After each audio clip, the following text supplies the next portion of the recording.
Hello friends, स्वागत है आपके अपने चैनल सरकारी नौकरी विद अमित पर।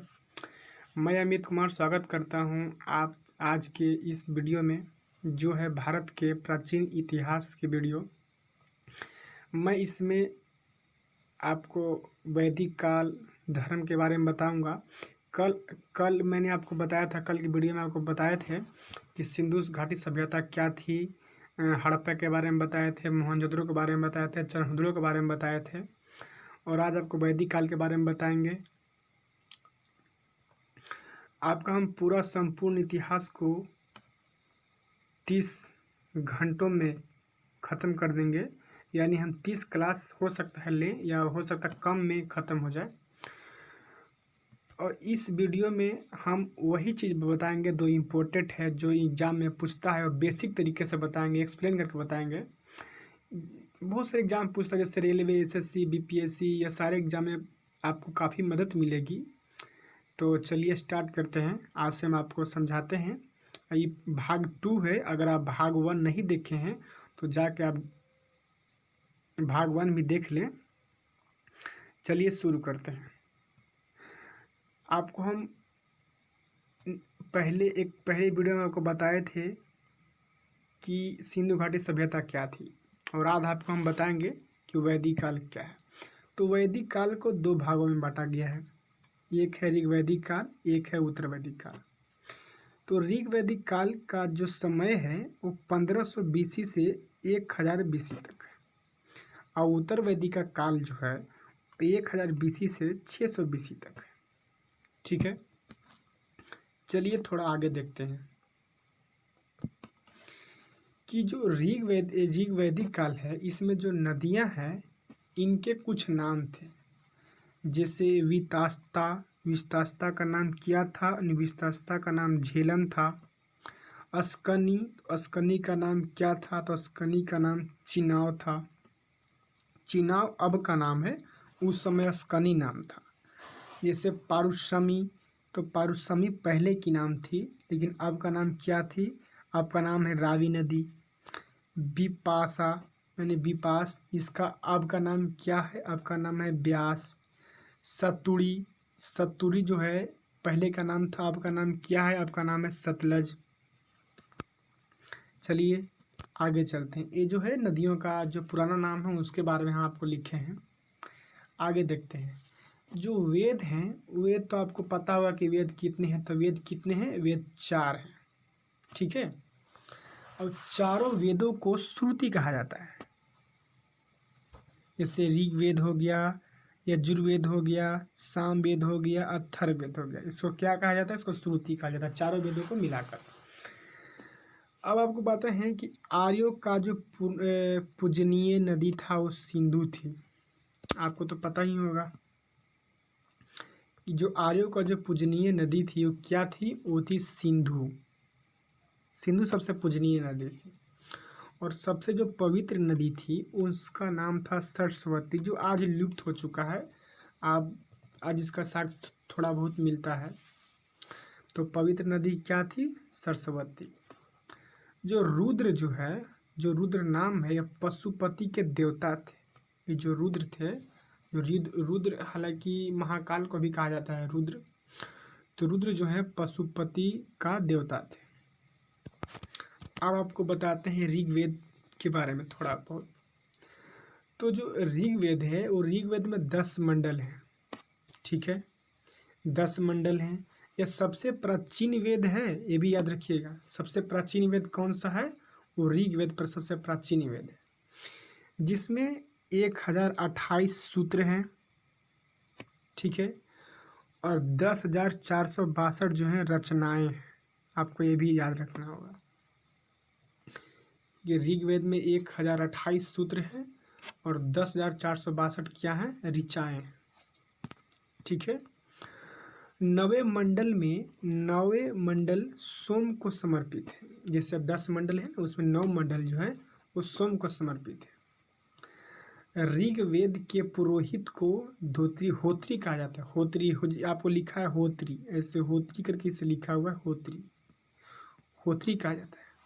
पुरोहित को क्या कहा जाता है? ऋग्वेद के पुरोहित को क्या कहा जाता है? होत्री कहा जाता है।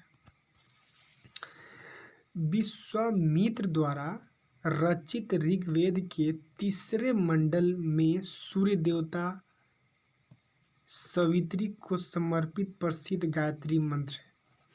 जो आप गायत्री मंत्र पढ़ते हैं ना, ओम भूर्भुवः स्वः तत्सवितुर्वरेण्यम, वही जो है विश्वामित्र द्वारा रचित ऋग्वेद के तीसरे मंडल में सूर्य देवता सावित्री को समर्पित प्रसिद्ध गायत्री मंत्र है। चलिए अब आगे देखते हैं। उस समय ऋग्वैदिक काल में या वैदिक काल में 4 वर्ण हुआ करते थे। 4 वर्ण, जिसमें ब्राह्मण, क्षत्रिय, वैश्य और शूद्र थे। समझे? और सबसे ऊंच कुल ब्राह्मण को माना जाता था और सबसे नीचा कुल किसको मानते हैं? शूद्र को माना जाता था। आगे देखते हैं। जो वामन अवतार है, तो वामन अवतार के 3 पगों का उल्लेख ऋग्वेद में मिलता है। जैसे आपको पता होगा कि भगवान विष्णु ने वामन अवतार लिया था, तो वामन अवतार में 3 पग नापे थे, जिसमें एक पृथ्वी था, एक आकाश था, एक सिर के माथे पर रख दिए थे। तो वही जो वामन अवतार का जो उल्लेख है वो सबसे पहले किस में मिलता है? वो ऋग्वेद में मिलता है। ऋग्वेद में इंद्र के लिए 250 श्लोक हैं। आप समझिए कि 250 ऋचाएँ हैं या श्लोक बोलिए, और अग्नि के लिए 200 ऋचाएँ हैं। मैंने सबसे ज़्यादा ऋचाएँ किसके लिए है? तो सबसे ज़्यादा ऋचाएँ जो है 250 इंद्र के लिए हैं, और उसके बाद अग्नि के लिए हैं। तो अग्नि के लिए कितने हैं? वो अग्नि के लिए 200 ऋचाएँ हैं। चलिए आगे देखते हैं। सबसे प्राचीन वेद जो है वो ऋग्वेद है। जैसे आपको पता है कि सबसे प्राचीन वेद ऋग्वेद है, और सबसे पीछे का, सबसे बाद का जो है वेद है वो अथर्ववेद है।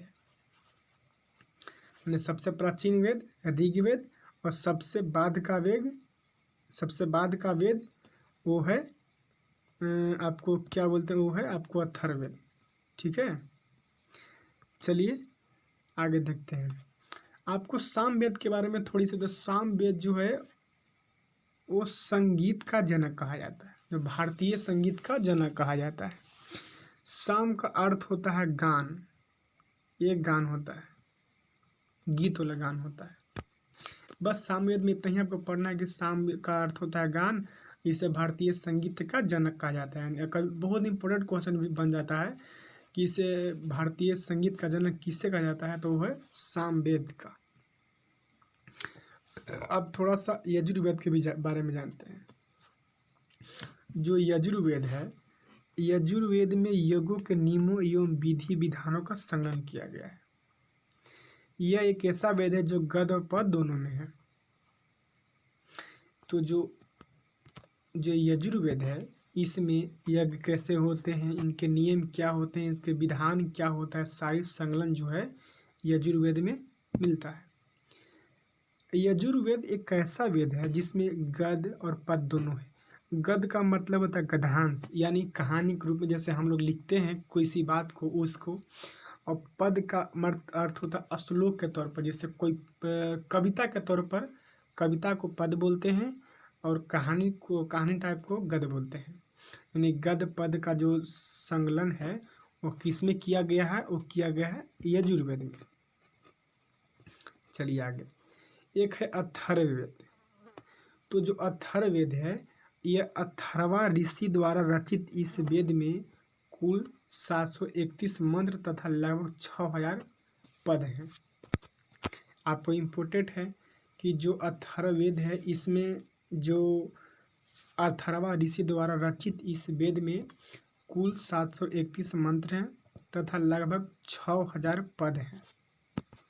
ठीक है। और जो इस वेद में मतलब अथर्ववेद में है क्या कि अथर्ववेद में विवाह, रोग निवारण, राजभक्ति, वनस्पति, औषधि के बारे में वर्णन किया गया है इस पूरा अथी में वेद में। आपको पता है कि वेदांग कितने हैं? तो वेद तो पढ़ने के वेद 4 हैं। वेदांग कितने हैं? तो वेदांग 6 हैं। वो कौन कौन है? तो वेदांग शिक्षा, ज्योतिष, कल्प, व्याकरण, निरुक्त और छंद। ये छंद ये जो 6 हैं वो 6 वेदांग हैं। अब आप जानते हैं पुराण के बारे में। तो पुराण जो है वो पुराण 18 हैं, जिसमें से केवल 5 पुराणों में राजाओं को उल्लेख मिलता है। ठीक है, आपको याद रखना है कि पुराण कितने हैं, वो 18 हैं, जिसमें 5 राजाओं के बारे में उल्लेख मिलता है। आप बताते कौन कौन। ये जो विष्णु पुराण है वो विष्णु पुराण में मौर्य वंश का उल्लेख मिलता है। एक है मत्स्य पुराण। जो मत्स्य पुराण है इसमें सातवाहन वंश का उल्लेख मिलता है। और जो वायु पुराण है, वायु पुराण में गुप्त वंश का उल्लेख मिलता है। आई होप आप समझे होंगे। जो पुराण है वो पुराण में सबसे अधिक पुराण मतलब सबसे प्राचीन पुराण मत्स्य पुराण है। इसको सबसे प्राचीन एवं प्रमाणित माना जाता है। आप सोच लीजिए, आपको पहले वीडियो में बताया था कि मत्स्य पुराण में सारे महादेशों के बारे में लिखा गया था, इसलिए मत्स्य पुराण को सबसे प्राचीन एवं प्रमाणित माना जाता है। और अब जानिए कि जो पतंजलि हैं वो पतंजलि पुष्यमित्र शुंग के पुरोहित थे। यानी पतंजलि एक बहुत बड़ा विद्वान थे। वो पुष्यमित्र शुंग के शासन काल में थे, वो पुरोहित थे। उनके द्वारा जो एक महाभाष्य से एक पुस्तक लिखी गई जिसमें शुंगों के इतिहास के बारे में लिखा गया है। तो पतंजलि ने कौन सा बुक लिखा है? एक महाभाष्य जिसमें शुंगों के बारे में लिखा है। एक है अष्टाध्यायी। तो अष्टाध्यायी जो है संस्कृत भाषा व्याकरण का प्रथम पुस्तक है। अष्टाध्यायी को संस्कृत भाषा व्याकरण की प्रथम पुस्तक मानी जाती है। जिनका जो लेखक है, इसका जो लेखक है अष्टाध्यायी का, वो पाणिनि है। कौन सा लेखक है? पाणिनि। चलिए आगे देखते हैं। अरबों के सिंध विजय का वृत्तांत जो है चचनामा लेखक अली अहमद में मिलता है। अरबों को जो सिंधी विजय का वृत्तांत है वो चचनामा लेखक अली अहमद में मिलता है। ये भी आपको याद रखना है कि जो है वो मिलता है। किसमें मिलता है? चचनामा में मिलता है। इसका जो लेखक कौन है? वो लेखक है अली अहमद। एक कलहन है, आपने सुना होगा, ये बहुत बड़ा विद्वान थे। कलहन द्वारा रचित पुस्तक राजतरंगिणी है।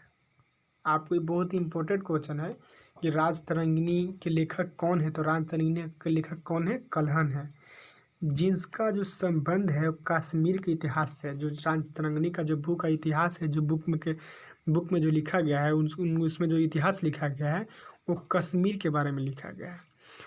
अब एक और बुक के बारे में जानते हैं, अर्थशास्त्र। अर्थशास्त्र जो है इसका लेखक कौन है? वो है चाणक्य, कौटिल्य या विष्णुगुप्त। तीनों का एक ही नाम है। ठीक है, जो अर्थशास्त्र है वो कूटनीति पर और इंटरनेशनल रिलेशनशिप के बारे में लिखा गया है उस समय। एक है शतपथ ब्राह्मण में स्त्री को पुरुष का अर्धांगिनी कहा जाता है। एक शतपथ ब्राह्मण एक बुक है, इसमें स्त्री को पुरुष का अर्धांगिनी माना जाता है, आधा भाग माना जाता है, अलैंगिक माना जाता है, कहा जाता है। कौन सा बुक में कहा जाता है? तो शतपथ ब्राह्मण में कहा जाता है। जातक में बुध की पूर्व जन्म की कहानियाँ मिलती है। हालांकि बुध जो है वो आत्मा में विश्वास नहीं करते थे, फिर भी पुनर्जन्म की कहानियाँ इसमें लिखा गया है। हीनयान का प्रमुख ग्रंथ कथावस्तु है। आपको थोड़ा सा याद करना होगा कि जो हीनयान है इसका प्रमुख ग्रंथ कौन सा है? कथावस्तु। ठीक है, अब देख लीजिए, जो जैन धर्म जो है, जैन धर्म को आगम कहा जाता है। सॉरी जैन साहित्य को आगम कहा जाता है। जैन साहित्य को आगम कहा जाता है। जैन धर्म के प्रारंभिक इतिहास कल्प सूत्र से प्राप्त होता है। कि जैन धर्म कैसा था, कैसा होता था, इसके बारे में प्रारंभिक इतिहास कल्पसूत्र से हमें प्राप्त होता है। आर्यों द्वारा विकसित सभ्यता ग्रामीण सभ्यता थी, ये भी याद करना है। और आर्यों की जो भाषा थी वो संस्कृत थी। तो आपको याद ही होगा कि जो आर्यों की जो भाषा थी वो संस्कृत थी। ठीक है, अब हम लोग पढ़ते हैं सर्वप्रथम जो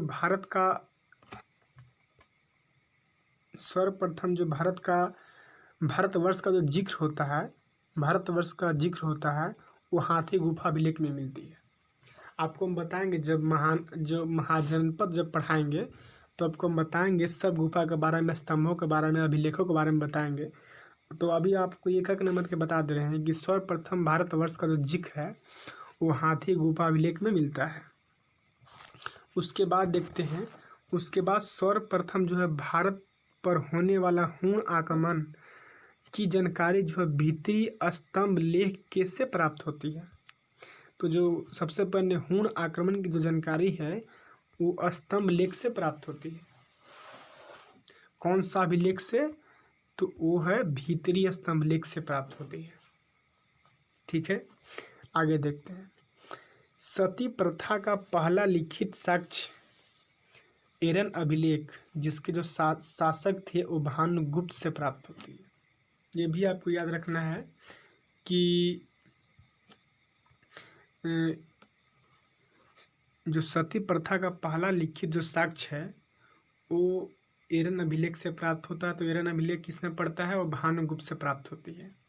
आगे देखते हैं, जो रेशम बुनकर की श्रेणियों की जानकारी मंदसौर अभिलेख से प्राप्त होती है। अभी ये भी याद रखना है कि जो रेशम का जो बुनकर है, सूती कपड़ा का जो जानकारी जो है वो मंदसौर अभिलेख से प्राप्त होती है। ठीक है, आगे देखते हैं। प्राचीनतम सिक्कों को आहत सिक्का कहा जाता है। जैसे पहले की जो सिक्का थी ना उसको हम लोग आहत सिक्का कहते थे। इसी को साहित्य में कसापण कहा जाता है। आहत सिक्के को साहित्य में कसारपण कहा जाता है। ठीक है, सर्वप्रथम सिक्कों का जो लेख है लिखने का कार्य यवन शासकों ने किया था।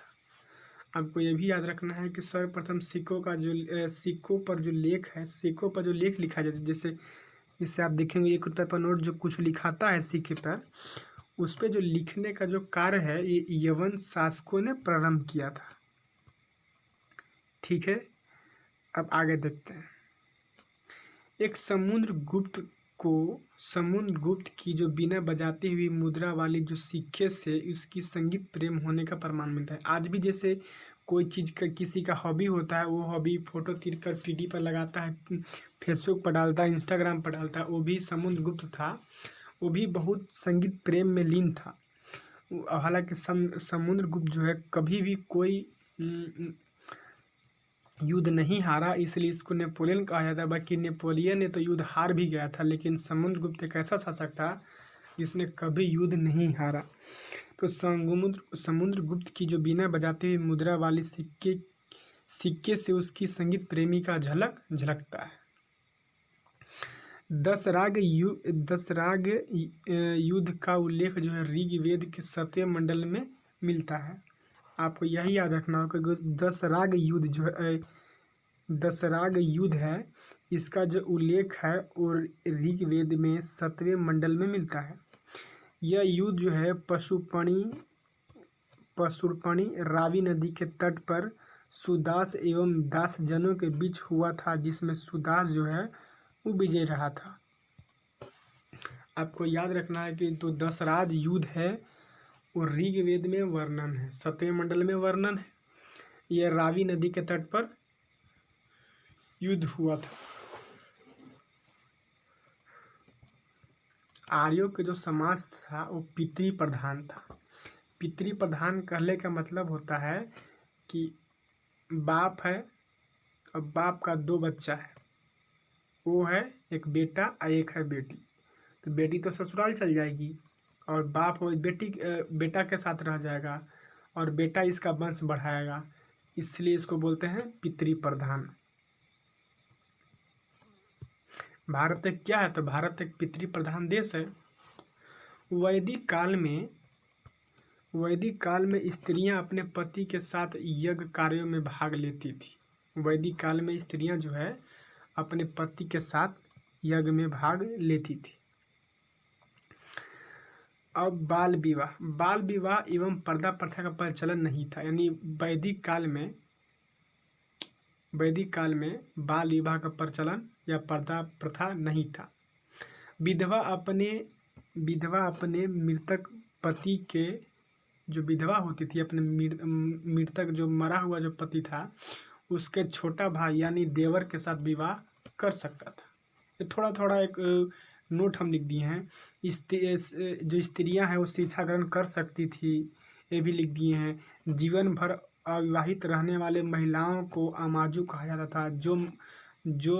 जो महिलाओं कभी भी विवाह नहीं करती थी उसको हम लोग अमाजू कहते थे ऋग्वैदिक काल में। और आगे देखते हैं, आर्यों का जो मुख्य पेयजल है वो है सोमरस। सोमरस है जो आर्यों का मुख्य पेय है। यह वनस्पति से प्राप्त होता है, यानी पेड़ पौधे से प्राप्त होता है। आर्यों का जो मनोरंजन है वो मुख्य साधन थे, वो संगीत था, रथ दौड़ था, घुड़ दौड़ था जिसे घुड़सवार बोलते हैं। एक और था जिसके धूत कीड़ा कहते हैं। ये चीज़ छोटी चीज़ का आपको समझने के लिए दे दिए हैं कि आर्यों के बारे में जानने, जो मनोरंजन कैसे करते थे, संगीत क्या है, रथ दौड़ का इस्तेमाल होता था कि नहीं होता था, इसके लिए हम इसमें लिख दिए हैं। गाय के अहंता कहा जाता है, न मरने वाला योग्य पशु।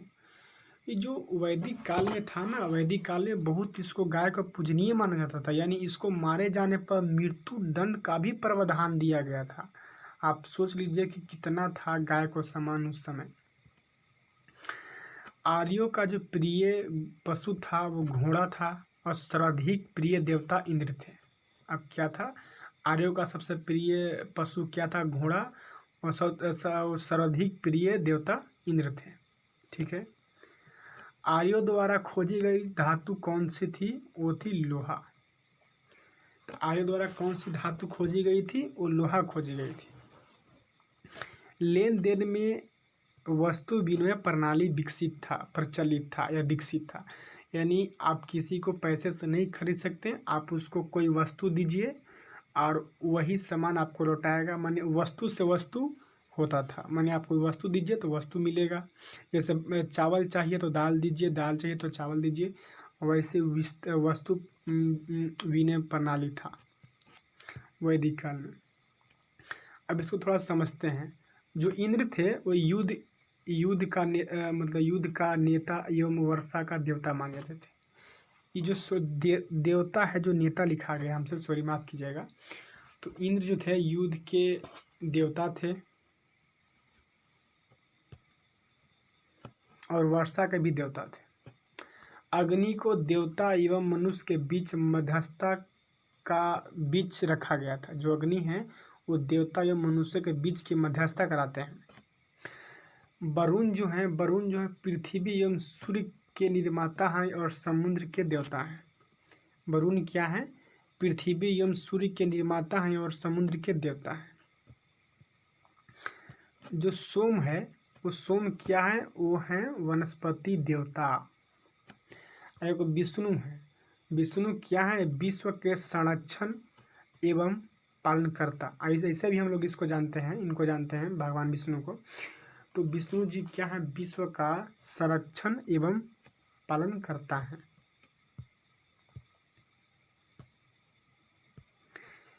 उत्तर वैदिक काल में, इसको अब ऐसे समझिए कि उत्तर वैदिक काल में हल को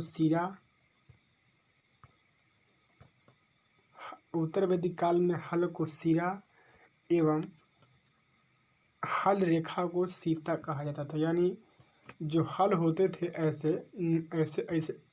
ऐसे हल होते थे, तो पूरा हल को पूरा सिरा कहा जाता था, पूरा हल को सिरा।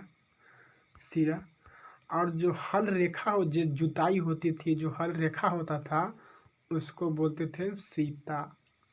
क्या बोलते थे, सीता। एक और है सांख्य दर्शन भारत के सभी दर्शनों में सबसे प्राचीन है। यानी जो सांख्य दर्शन है वो भारत के सभी दर्शनों में सबसे प्राचीन है। इसके अनुसार मूल्य तत्व 25 है। सांख्य दर्शन के अनुसार मूल तत्व 25 है, जिसमें प्रकृति पहला तत्व है। आपको समझ में आ गया कि सांख्य दर्शन भारत के सभी दर्शनों में सबसे प्राचीन है। इसके अनुसार मूल्य तत्व जो है 25 है, जिनमें प्रकृति जो है पहला तत्व है। सत्यमेव जयते मुंडकोपनिषद से लिया गया है, माने मुंडकोपनिषद से लिया गया है। ये जो है ऋग्वेद में वर्णित है, आपको बताया था, ठीक है, उपनिषद से है। और महाकाव्य जो है, महाकाव्य 2 हैं।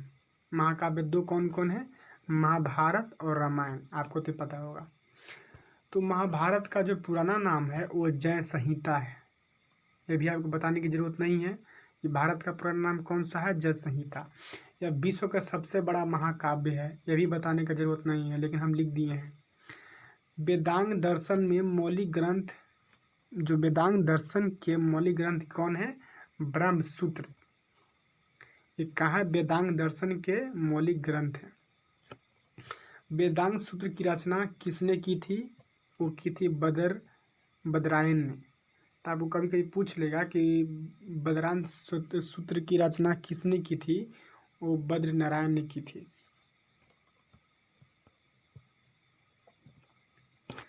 लोथल एवं सूतकोतदा जो है सिंधु सभ्यता का बंदरगाह था। आपको क्या था? लोथल एवं सूतकोतदा क्या था? सिंधु घाटी का बंदरगाह था। जूते हुए खेत एवं नक्काशीदार ईंटों का प्रयोग का साक्ष्य जो है कालीबंगन से प्राप्त हुआ है। आपको याद रखना है कि जो जूते हुए खेत थे और नक्काशीदार ईंटों का जो प्रयोग हुआ है उसका जो साक्ष्य है वो कालीबंगन से प्राप्त हुआ है। चलिए आगे देखते हैं। मोहनजोदड़ो से प्राप्त स्नानागार संभवतः सिंधु सभ्यता का सबसे बड़ी इमारत थी। क्या थी? जो मोहनजोदड़ो से जो प्राप्त हुआ स्नानागार वो पूरा सिंधु सभ्यता का सबसे बड़ी इमारत थी। आपको ये भी याद रखना है कि सबसे बड़ी इमारत थी। अग्निकुंड जो है लोथल एवं कालीबंगन से प्राप्त हुआ है। अग्निकुंड किससे प्राप्त हुआ है? अग्निकुंड लोथल एवं कालीबंगन से प्राप्त हुआ है। मोहनजोदड़ो से जो प्राप्त एक शिला पर 3 मुख वाला देवता यानी पशुपतिनाथ जी का अंकित किया हुआ है। तो मोहनजोदड़ो से प्राप्त एक शिल पर एक 3 मुख वाला देवता का वर्णित है, जो पशुपतिनाथ हैं। उनके मूर्ति मिली है। इनके चारों ओर जो है, इनके जैसे बीच में मूर्ति हो गया, तो इस आसपास जो है वो हाथी, गेंडा, चीता और भैंसा का जो है चित्र बना हुआ है। समझ गए? वो मोहनजोदड़ो में मिला है। आगे देखते हैं। मोहनजोदड़ो से नर्तकी की एक कांस्य मूर्ति भी मिली है। क्या मिली है मोहनजोदड़ो से? मोहनजोदड़ो से एक नर्तकी की कांस्य मूर्ति भी मिली है। आपको ये भी याद रखना है। हड़प्पा की मोहरों पर सबसे अधिक एक रिंगी पशु का अंकन किया हुआ है। ये भी याद, जिसे एक सींग वाला को रिंगी कहा जाता है। तो हड़प्पा के मोहरे पर जो है, आप देखिए ये हड़प्पा का मोहर हो गया, तो एक सींग वाला पशु का चित्रांकन किया गया है। मनके बनाने का जो कारखाने हैं वो लोथल एवं चनहोदड़ो से प्राप्त हुए हैं। अब ये भी याद रखिएगा कि जो मनके बनाने कारखाने हैं वो चनहोदड़ो से प्राप्त हुए हैं। आपको तो पता होगा कि लिपि तो भाव चित्रात्मक थी, तो ये तो बताने की जरूरत है नहीं। एक और सिंधु घाटी सभ्यता में का फसल जो है गेहूं और जौ था। ये भी आपको बताने की जरूरत नहीं है। सिंधु घाटी मिठास के लिए शहद का इस्तेमाल करती है। ये भी आपको बताने की जरूरत नहीं है कि सिंधु घाटी सभ्यता के लोग शहद का इस्तेमाल करते थे। मिट्टी से बने हल का साक्ष्य बनमाली से प्राप्त हुआ है। जो मिट्टी से बने हल थे, मैंने छोटा सा जो हल थे मिट्टी से बना हुआ, उसका साक्ष्य कहाँ से मिला है? वो बनमाली से मिला है। ठीक है। रंगपुर एवं लोथल से चावल के साक्ष्य मिले हैं। आपको ये भी याद रखना है कि रंगपुर एवं लोथल से चावल का साक्ष्य मिला है। अब आते हैं धर्म का उदय एवं उस पर चर्चा करेंगे विस्तृत रूप से। तो सबसे पहले चर्चा करते हैं जैन धर्म का। तो जैन धर्म जो है 6वीं ईस्वी पूर्व से शुरू होता है। 6वीं ईस्वी पूर्व से, यानी ईस्वी सन हुए सब पहले से। अब इसमें समझते हैं बात बढ़िया से। तो जैन धर्म में 24 तीर्थंकर थे। तो पहला तीर्थंकर थे ऋषभदेव। ठीक है। और 23वां थे पसर्वनाथ, जो काशी नरेश अश्वसेन के पुत्र थे। और 24वां थे स्वामी महावीर। ये जैन धर्म के वास्तविक संस्थापक एवं अंतिम तीर्थंकर माना जाता है। महावीर स्वामी को जैन धर्म के वास्तविक संस्थापक एवं अंतिम तीर्थंकर माना जाता है। ठीक है। अब आगे देखते हैं। तो जो जैन धर्म में 5 महापर्व जिसका वर्णन किया गया है, उसमें जो 4 है वो पसर्वनाथ दिए हैं। तो पसर्वनाथ ने 4 कौन सा दिया? अहिंसा, अपरिग्रह, अमृषा, अस्त्य। यानी अहिंसा मतलब लड़ाई झगड़ा नहीं करना, परिग्रह मतलब संपत्ति नहीं रखना, अमृषा मतलब झूठ नहीं बोलना, और अस्त्य मतलब चोरी नहीं करना। और एक दिए हैं महावीर। महावीर 24वां तीर्थंकर थे, जो वास्तविक संस्थापक माना जाता है और अंतिम तीर्थंकर माना जाता है। इन्होंने ब्रह्मचर्य दिया था। क्या दिया था? ब्रह्मचर्य दिया था। ये बहुत ही इम्पोर्टेंट बात है। अब थोड़ा सा महावीर के बारे में जानते हैं। तो महावीर का जो जन्म है वो 540 ईस्वी में हुआ। इनका बचपन का नाम वर्धमान था। क्या था बचपन का नाम? वर्धमान था। ये 24वें तीर्थंकर हुए थे। इनका जन्म 540 ईस्वी में हुआ और मृत्यु 468 में हुई। इनके महावीर के पिता का नाम सिद्धार्थ था, और जो सिद्धार्थ थे वजी संघ के प्रधान थे। और जो महावीर का जो कुल है वो गायत्रीय कुल है। आपको ये भी याद रखिए कौन सा कुल है? तो गायत्री क्षत्रिय थे। महावीर क्या थे? महावीर गायत्री क्षत्रिय थे। चलिए आगे देखते हैं। इनका माता का नाम त्रिशला था। ये तो आपको बताने की जरूरत है नहीं। क्या था माता का नाम? माता का नाम क्या था? माता का नाम त्रिशला था। पत्नी का नाम यशोदा था। अब पुत्री का नाम अनुजिया थी और दूसरी पत्नी का नाम प्रियदर्शनी थी। पुत्री का नाम अनुजिया, एक और पुत्री का नाम प्रियदर्शनी। दामाद का नाम था जमाली। तो जलामी जो थी वो प्रियदर्शनी की पति थी। जमाली प्रियदर्शनी के पति थी, जो प्रथम अनुयायी बना था जमाली, और प्रथम विरोध भी यही किया था। दामाद था ना, इसलिए। ज्ञान का बोध जो है वो 12 वर्ष तक तपस्या करने के बाद मिला महावीर को। ये जो है रेजुपलिका नदी के तट पर मिला। और जो गांव का नाम था वो जो जिम्भक ग्राम था। और इनका जो ज्ञान का बोध हुआ वो साल वृक्ष के नीचे हुआ। ठीक है। ज्ञान का बोध 12 वर्षों तक तपस्या से मिला रेजुपलिका नदी के किनारे, और साल वृक्ष के नीचे मिला। ठीक है। आगे देखते हैं। इनके जो ज्ञान प्राप्त को केवल कहा जाता है। इनका जो ज्ञान प्राप्त हुआ उनको क्या कहा जाता है? उनको केवल कहा जाता है। महावीर स्वामी की मृत्यु जो है 468 में हुई थी। 72 साल के थे वो। और पावापुरी में इनकी मृत्यु हुई थी। तो पावापुरी मगध में पड़ता है। किसमें पड़ता है? मगध में पड़ता है। ठीक है। अब महावीर कलाएं अहर्त, केवलीन, स्वर्ज्ञानी, जिन मतलब विजेता, अनुयायी को जैन कहा जाता था। मैंने महावीर को अहर्त भी कहा जाता है, केवलीन भी कहा जाता है, स्वर्ज्ञानी भी कहा जाता है और जिन भी कहा जाता है। इतना मानी नाम है महावीर स्वामी का। ठीक है। जैन धर्म को आधार बिंदु जो है वो वैराग है, समानता है, माने वैराग नहीं करना, समानता सबके साथ रखना, आत्मा को मानते हैं पर ईश्वर को नहीं। यानी जो जैन धर्म है ईश्वर को मानता ही नहीं है। चलिए आगे देखते हैं। जैन धर्म में त्रिरत्न है, तो त्रिरत्न कौन कौन सा है? तो त्रिरत्न है सम्यक ज्ञान, सम्यक दर्शन और सम्यक चरित्र। त्रिरत्न हो गए। तो त्रिरत्न है सम्यक ज्ञान, सम्यक दर्शन, सम्यक चरित्र।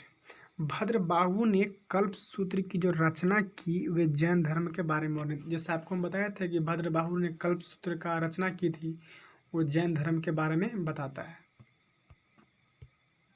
आगे देखते हैं जैन संगीतियाँ। तो जैन संगीतियाँ जैन धर्म में दो की गई, एगो प्रथम एगो द्वितीय। प्रथम जो है 3वीं शताब्दी में किया गया, 322 ईस्वी पूर्व में। जो स्थल का नाम है जो कहाँ किया गया, वो पाटलिपुत्र में किया गया था, जिसके अध्यक्ष थे यथुलभद्र। कौन थे? अस्तुलभद्र। शासक था चंद्रगुप्त मौर्य, ये मौर्य डायनेस्टी का था चंद्रगुप्त मौर्य। इनके गुरु का नाम था चाणक्य। और कार्य था जैन धर्म को श्वेतांबर एवं दिगंबर में बांटना। ठीक है, ये भी कार्य था। अब चलते हैं दूसरा। प्रथम में कौन सा सदी में हुआ? 3वीं सदी में 322 में। हालांकि तीसरी सदी 4थी सदी होनी चाहिए थी ना, 322 4थी सदी हो गई ना, 4थी सदी हो गई थी, उल्टी लिखा गया, 4थी सदी हो गई। स्थल पाटलिपुत्र, अध्यक्ष अस्तुलभद्र, शासक चंद्रगुप्त मौर्य। अब चलते हैं दूसरा पर, द्वितीय संगीत पर। द्वितीय संगीत पर हुआ, समय था 512 ईस्वी पूर्व। समय कौन सा था? 512 ईस्वी पूर्व। स्थल का नाम था वल्लभी, जो गुजरात में पड़ता है। अध्यक्षता थे देवादिदेव क्षमा ब्रह्मन श्रमण। कौन से अध्यक्षता कर रहे थे? देवाधि क्षमा श्रमण। जैन धर्म को साहित्य को आगम कहा जाता है, आपको हम पहले ही बताए थे।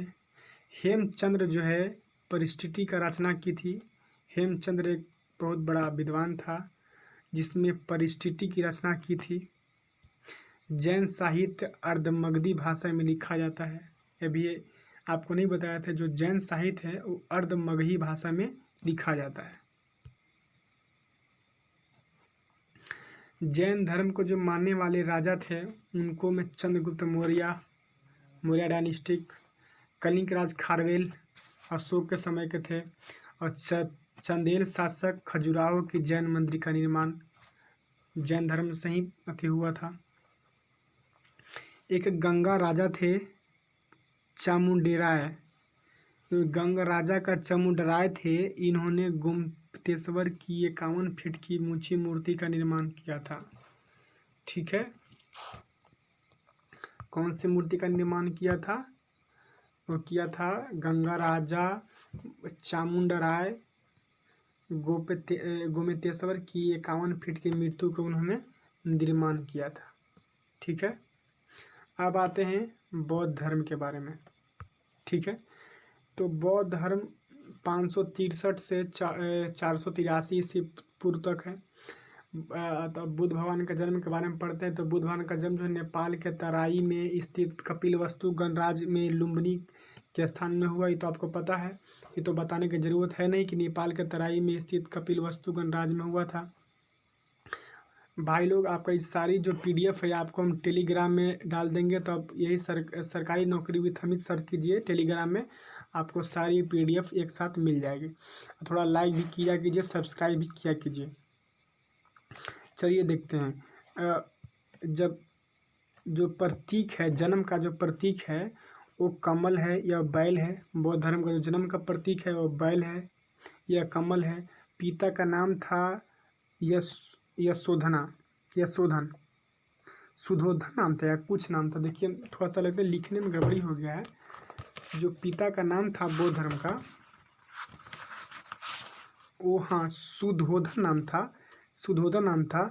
वो शाक के क्षत्रिय थे और महावीर क्या थे, गायत्रीय क्षत्रिय थे, जबकि बुद्ध तो थे ये शाक के क्षत्रिय थे।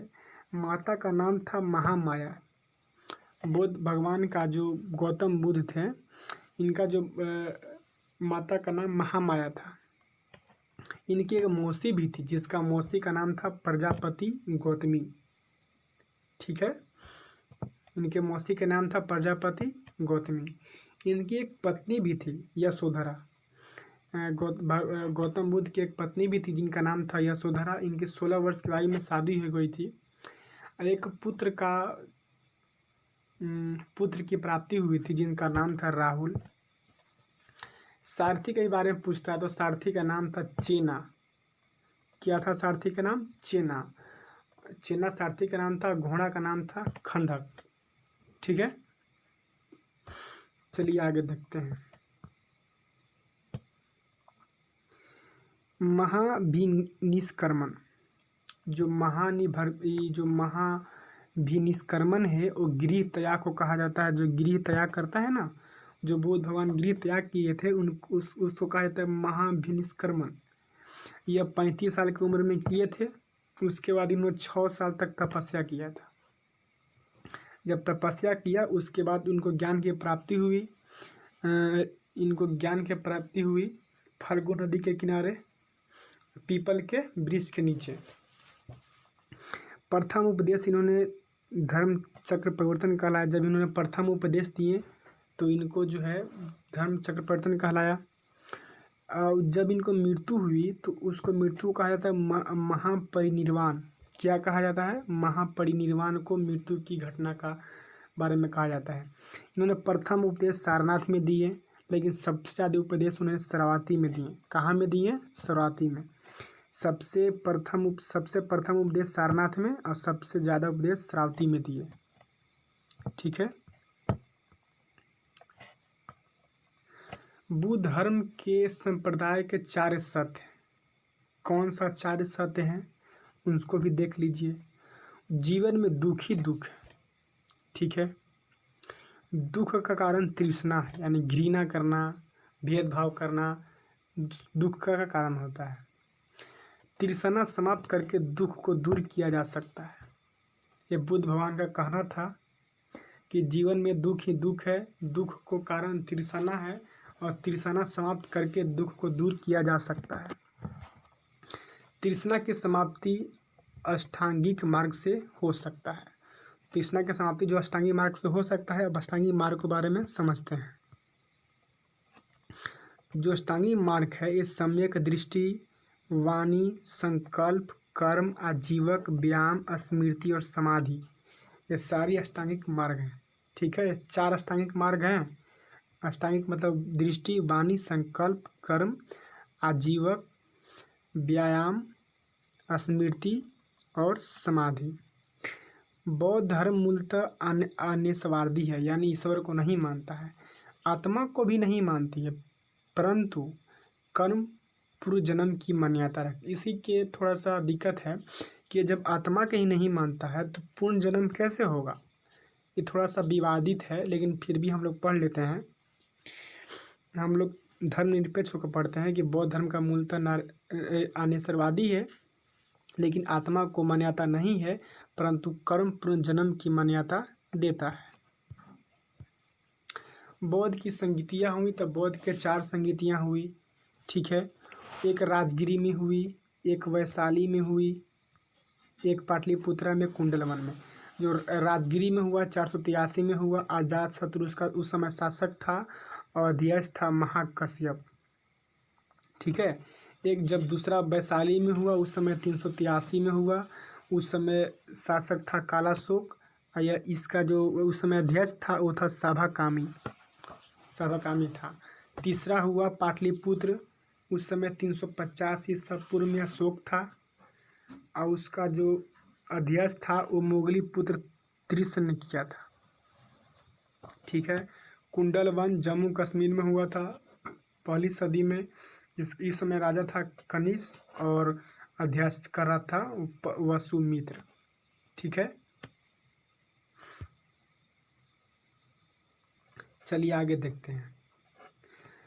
बिंदुसार एवं प्रसेनजीत गौतम बुद्ध के समकालीन थे। यानी जो बिंबिसार है ये हर्यक वंश का था एवं प्रसेनजीत जो है गौतम बुद्ध के समकालीन था। सबसे बड़ा बौद्ध मठ जो है अरुणाचल प्रदेश के तमाओं में पड़ता है। सबसे बड़ा मठ ऐसी पूछता है तो कहाँ होता है? अरुणाचल प्रदेश में। मौर्य शासक अशोक द्वारा 84,000 स्तूपों का निर्माण हुआ था। मौर्य शासक अशोक ने 84,000 स्तूपों का निर्माण करवाया था। सबसे प्राचीन स्तूप है भरहुत स्तूप, एमपी में पड़ता है। कौन सा स्तूप है? भरहुत स्तूप। सबसे बड़ा स्तूप कौन सा है? सांची स्तूप, वो भी एमपी में पड़ता है, जिसको अशोक ने करवाया था। ठीक है, सबसे प्राचीन स्तूप भरहुत का और सबसे विशाल स्तूप सांची स्तूप। ठीक है, आगे देखते हैं। बौद्ध धर्म पूजा स्थल को चैत्य कहा जाता है। बौद्ध धर्म में पूजा स्थल को चैत्य कहा जाता है। अब थोड़ा सा शैव धर्म के बारे में पढ़ते हैं। तो भगवान शिव की जो पूजा करते हैं उसको शैव धर्म कहते हैं। बहुत छोटा सा है। इसी बारे में फिर लिंग पूजा का पहला साक्ष्य स्पष्ट मत्स्य पुराण में मिलता है। और भगवान शिव के 18 अवतार है। बस इतना ही पढ़ना है। भगवान शिव को जो मानते हैं उसको शैव धर्म कहते हैं। और लिंग पूजा का पहला स्पष्ट जो है मत्स्य पुराण में मिलता है। और भगवान शिव के 18 अवतार है। बस इतना ही पढ़ना है शैव पुराण में। वैष्णव पुराण के बारे में पढ़ते हैं। वैष्णव पुराण जो है वैष्णव धर्म के विषय का प्रारंभिक जानकारी उपनिषद से मिलती है। जो भगवान विष्णु को मानते हैं उसे वैष्णव धर्म कहते हैं। इसका विकास जो है भागवत धर्म से हुआ। इसमें नारायण के पूजक के मूल पंचहात्र कहा जाते हैं। वैशक धर्म का प्रवर्तक कृष्ण थे। कौन थे? श्री कृष्ण थे। ठीक है, आपको इसमें क्या पढ़ना है कि वैष्णव धर्म का जो जानकारी है उपनिषद से मिलती है और इसका जो प्रवर्तक थे कृष्ण थे। ठीक है, आप इतना ही पढ़ते हैं। आगे देखते हैं। इस्लाम धर्म में संस्थापक कौन थे? हजरत मोहम्मद साहब। बस इतना ही पढ़ना है। जन्म 570 ईस्वी में हुआ था। उनका पिता का नाम अब्दुल्ला था और माता का नाम अमीना थी। मृत्यु 6 जून 632 में हुआ था मदीना में। हजरत मोहम्मद साहब 610 ईस्वी में मक्का के पास हीरा नामक गुफा में ज्ञान की प्राप्ति हुई। ठीक है, और मोहम्मद की जो शादी 25 वर्ष की अवस्था में हुई था वो मदीना में विधवा से विवाह हुआ था उनका। हालांकि ऐसा कहा जाता है कि इनका शादी 13 स्त्रियों के साथ हुआ, पर ऐसा कहीं साक्ष्य नहीं मिलता है, नहीं हमें कभी मिला। तो आगे चलते हैं। हजरत मोहम्मद साहब का 25 वर्ष में शादी हुआ विधवा से। पुत्री का नाम फतिमा, दामाद का नाम अली था। और ग्रंथ जो पवित्र ग्रंथ है इस्लाम का कुरान है, जिसको अरबी भाषा में लिखा गया है। पैगंबर मोहम्मद साहब के उत्तराधिकारी जो है खलीफा कहलाएं। ये भी आपके लिए बहुत इम्पोर्टेंट है, खलीफा कहलाएं। जन्मदिन पर जो मोहम्मद साहब का जन्मदिन है उस पर ईद बनता है। ठीक है, ये भी आप जानते हैं।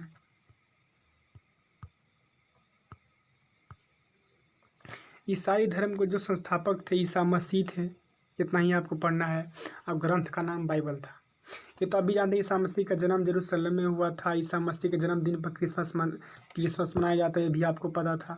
माता का नाम मेरी था और पिता का नाम जोसेफ था। ईसा मसीह में पढ़ना कि ईसा मसीह की संस्थापक कौन थे? ईसाई धर्म का संस्थापक कौन थे? ईसा मसीह। ग्रंथ बाइबल, माता का नाम मेरी और पिता का नाम जोसेफ, और जन्मदिन पर क्रिसमस मनाया जाता है। बस इतना ही पढ़ना था। इसमें है कि ईसा के 30 वर्ष तक बढ़ी के रूप में कार्य किया था। ये थोड़ा सा है। पवित्र चिन्ह क्रॉस से आप ये सब तो जानते ही हैं। फारसी के बारे में थोड़ा सा पढ़ना है कि फारसी धर्म के पैगंबर जरथुस्त्र थे और ईरानी थे। जरथुस्त्र थे। धार्मिक ग्रंथ जेंदा अवेस्ता थे। ये थोड़ा सा बहुत इम्पोर्टेंट है। कौन थी? जेंदा अवेस्ता।